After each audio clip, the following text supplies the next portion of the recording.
Welcome to Fashion Designers Get Paid, a podcast for burnt out fashion designers who want to ditch the toxic rat race, say bye-bye to backstabbing bosses, and work with brands who value and respect them.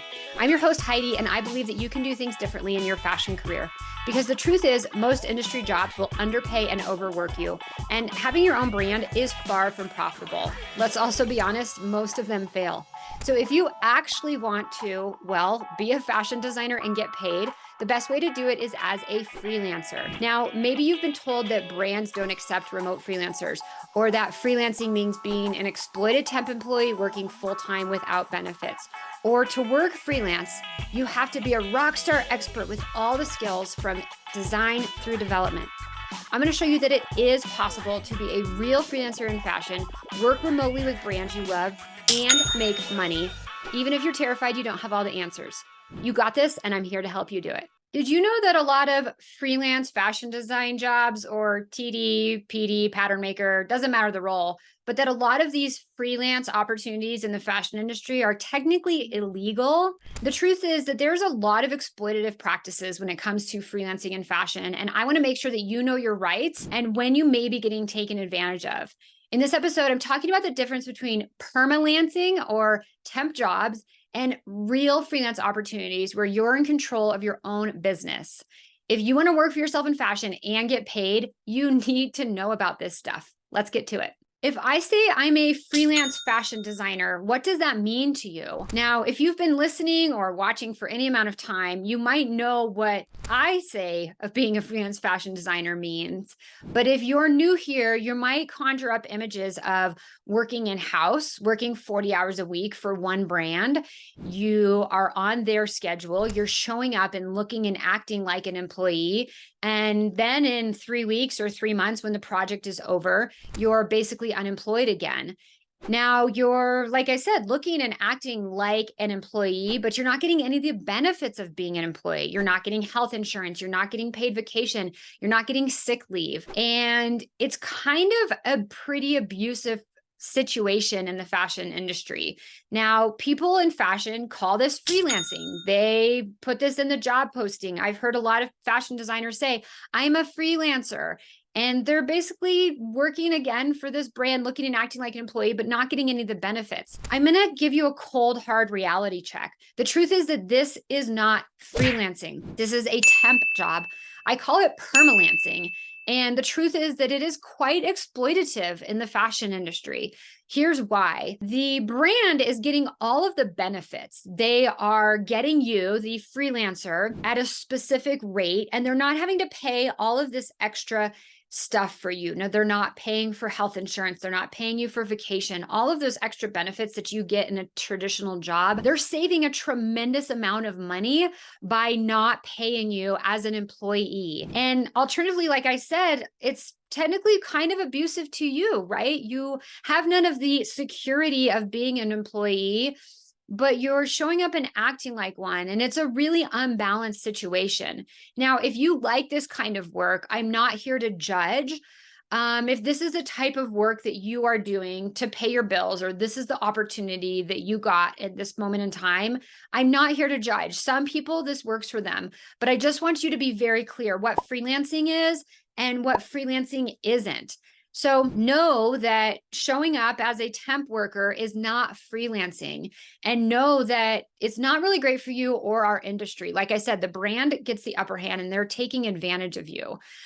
Technically, in some places, this kind of work arrangement where you are a freelancer, you're not getting benefits, and yet you're showing up and you're required to work on site and be there for X amount of hours.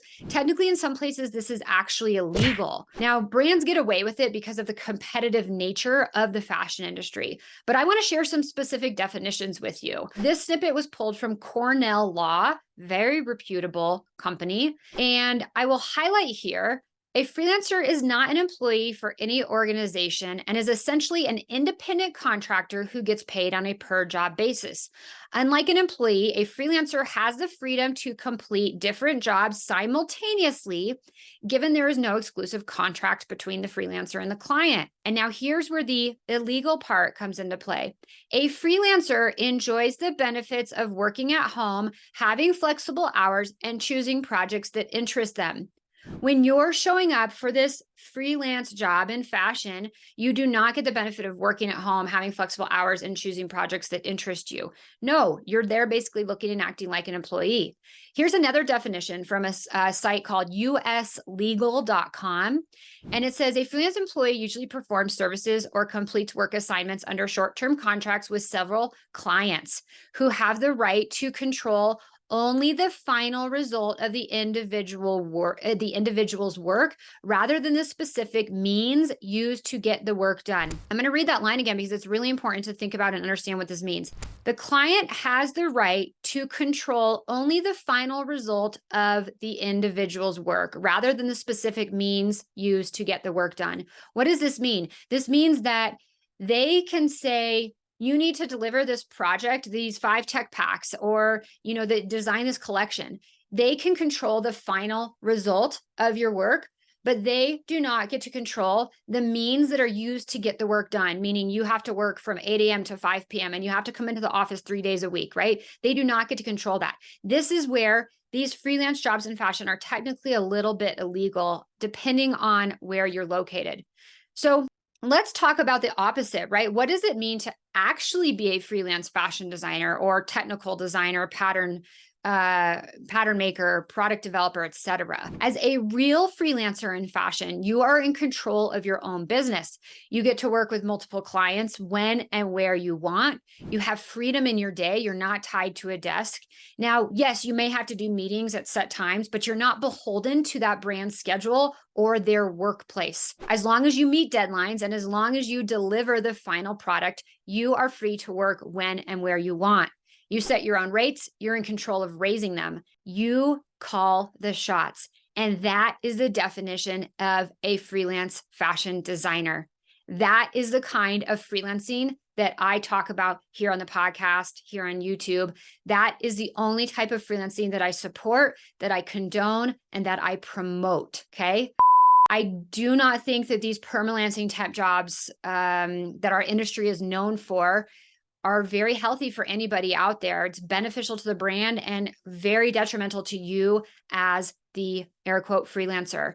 It is a personal mission of mine to stand up and fight for your rights as a freelance fashion designer, where you get to work remotely on your own terms. Again, no judgment if you're working these Permalance gigs because they work for you or that's what you need to pay the bills right now. But I think it's at least important that you are educated and that you understand and know the difference between Permalancing and true freelancing. And be aware that in some scenarios, you might technically be getting abused and be brands treating you illegally. Now, again, I know it's hard to stand up in this industry because there's a lot of competition and you just lose that opportunity because there's someone else lined up to do it. But the more each and every one of us stands up to say, no, I'm not going to do that, that's not fair, the stronger we can all come and pool together to get brands to stop doing this and start working in environments where if you want me to show up and look and act like an employee, then compensate and treat me like an employee. And if you want me to be a freelancer, then you're going to treat me and let me act like a true freelancer. All right? You got this. You're doing great. If you liked this video, you're going to love this one. Hit play now, and thanks for watching.